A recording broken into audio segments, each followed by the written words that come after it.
Olá, está no ar mais um Conversando com Divaldo Franco.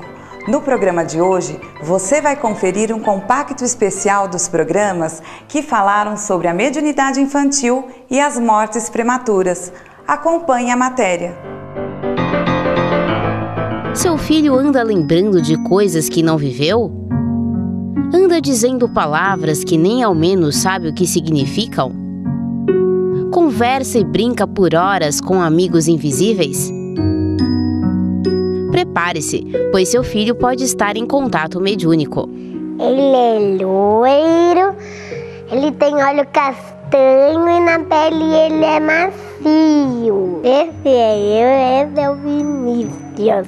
Fico conversando com ele, mas eu converso pela mente, sabe? Os melhores conselhos que ele me deu é pra mim não desistir. Eu sou Rosângela, eu sou a mãe da Ana Beatriz. Tá? A Ana Beatriz tem um amiguinho imaginário, e a princípio um amiguinho imaginário, mas assim, já fazem 10 anos que eu estou estudando Espiritismo, então eu entendo o que ela tá, qual é a relação dela com o amiguinho, né? Ele é assim, bem real para ela. Chico Xavier também despertou para sua mediunidade logo cedo. Aos 4 anos, o menino já enxergava, ouvia e conversava com o espírito de sua mãe desencarnada. Quando falava no assunto, Chico deixava todos preocupados. Muitos chegaram a achar que o menino estava louco. Consultaram até um padre que mandou que ele acompanhasse uma procissão carregando uma pedra na cabeça. Moisés é a prova viva de que a história nos mostra que a mediunidade sempre existiu em todas as idades, em todos os momentos. Ivone Pereira, aos 4 anos, também se comunicava com os espíritos, mas achava que eles eram encarnados. Com 8 anos, realizou um desdobramento da alma, que nada mais é do que se deslocar espiritualmente através do sono e lembrar-se, ao acordar, das percepções do ocorrido. Experiência que a deixou impressionada. Ivone estranhava tanto a sua atual encarnação que chegou a sentir falta de elementos da vida anterior, como a casa na Espanha e a família que tinha por lá. A mediunidade nas crianças é uma coisa muito natural. E por ser natural, a criança não encara como uma mediunidade, como uma aptidão especial em geral. Quando as crianças nos surpreendem com esses dons especiais, é bom tomarmos alguns cuidados, como ensina a doutrina espírita. Allan Kardec advertiu que devemos evitar o desenvolvimento da mediunidade nas crianças, para não causar um trauma na vida dos pequeninos, que dificilmente entenderão os fenômenos. E a abordagem tem que ser sempre cuidadosa, para não assustar pais ou crianças, enfim. A manifestação espiritual não tem hora nem idade para chegar. É preciso entender esses casos com delicadeza e fazer de tudo para que a pureza da criança seja preservada, independente de suas capacidades mediúnicas. Afinal, quem elogiou a pureza da infância foi ninguém menos que...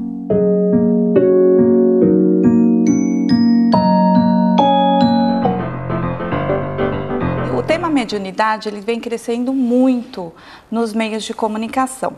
Jesus nos afirmou que quando chegasse o momento anunciado, nossos filhos profetizariam. Nós poderíamos afirmar que este momento chegou? Podemos dizer que já chegou há bastante tempo. Aliás, a frase está em Atos dos Apóstolos, capítulo 2, versículo 2.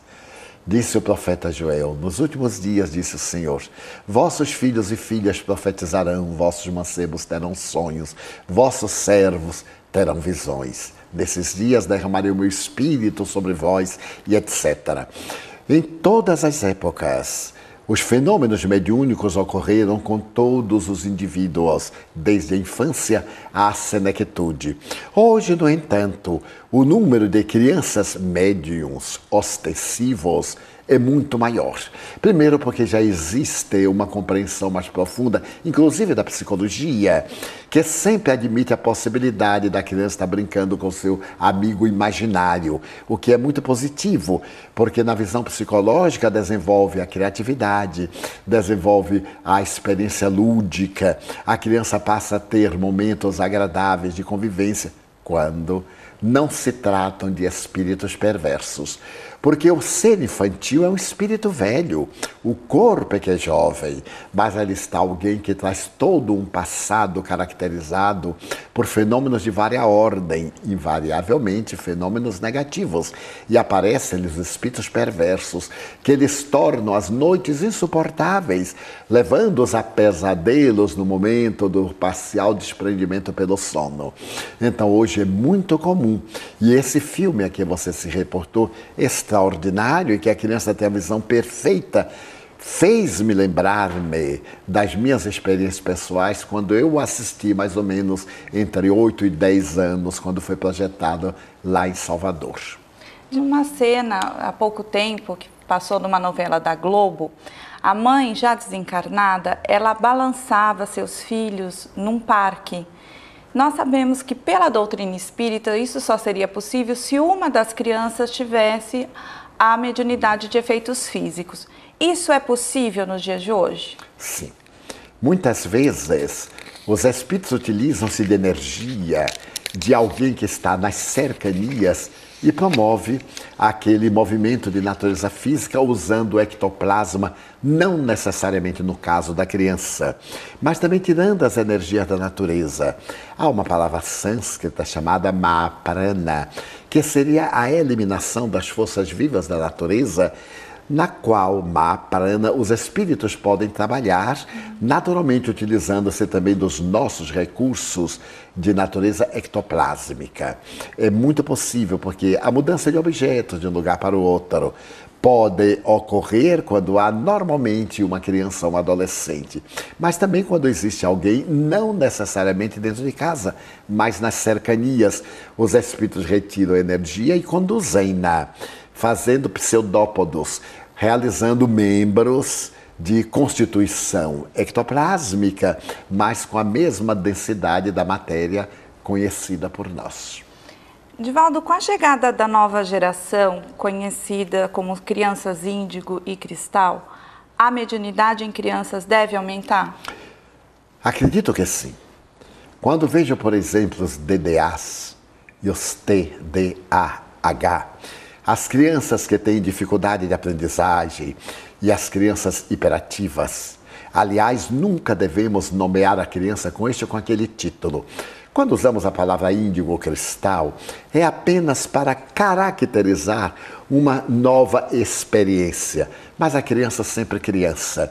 É óbvio que a mediunidade pode estar em um grau bem mais avançado. Digamos, na linguagem kardeciana, pode ter uma mediunidade ostensiva e pode estar sob a injunção de entidades perturbadoras. Porque o fato de ser uma criança índigo, rotulando-a, não quer dizer que seja elevada.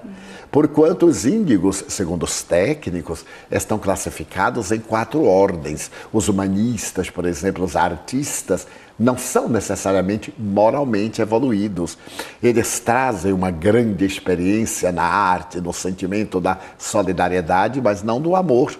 E podem tornar-se muitas vezes violentos. Segundo os espíritos me narram, eles vêm para quebrar tabus, para preparar o advento de uma nova era, para aqueles interdimensionais, os que são pacíficos, os que são dúcidos, os que são nobres. Esses espíritos da nova era, anunciada por Allan Kardec, promoverem o progresso da sociedade. O fato de eles haverem sido chamados índigos e cristais, parece-me que é uma forma de caracterizar uma nova mentalidade, mas é criança do mesmo gênero.